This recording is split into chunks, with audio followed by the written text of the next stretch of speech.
Pensez-vous qu'après cette rencontre, il y en aura d'autres, où nous devrions attendre des événements semblables aux événements qui se sont passés il y a cela 2 semaines pour initier d'autres rencontres?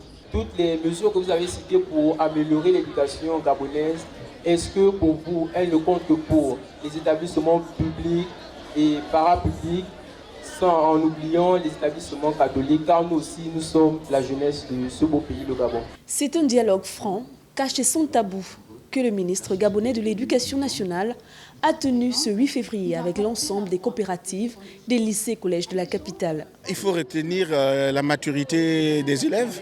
Maturité des élèves qui a été constatée au vu des questions qu'ils ont posées, questions pertinentes, justes, questions qui touchaient beaucoup à la violence dans les établissements, une prise de conscience et une volonté d'éradiquer ce fléau.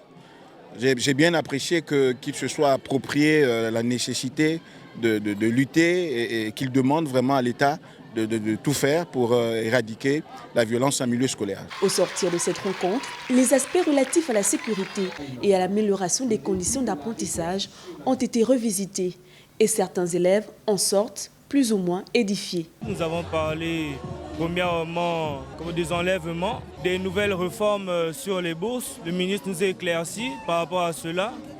Nous avons ensuite parler sur le taux d'effectifs dans les établissements. Monsieur le ministre a parlé, il a dit qu'ils vont construire d'autres établissements. Je suis rassurée vu qu'il nous a sorti plusieurs solutions à des questions que nous avons posées. Déjà, je trouve que c'est une très bonne initiative. Selon le ministre de l'Éducation nationale, le dialogue initié par son ministère avec les apprenants n'est qu'à sa première étape. D'autres s'en suivront, dans l'optique de donner la parole aux jeunes directement afin de connaître au mieux leurs préoccupations réelles et d'aboutir à des échanges fructueux et sans détour.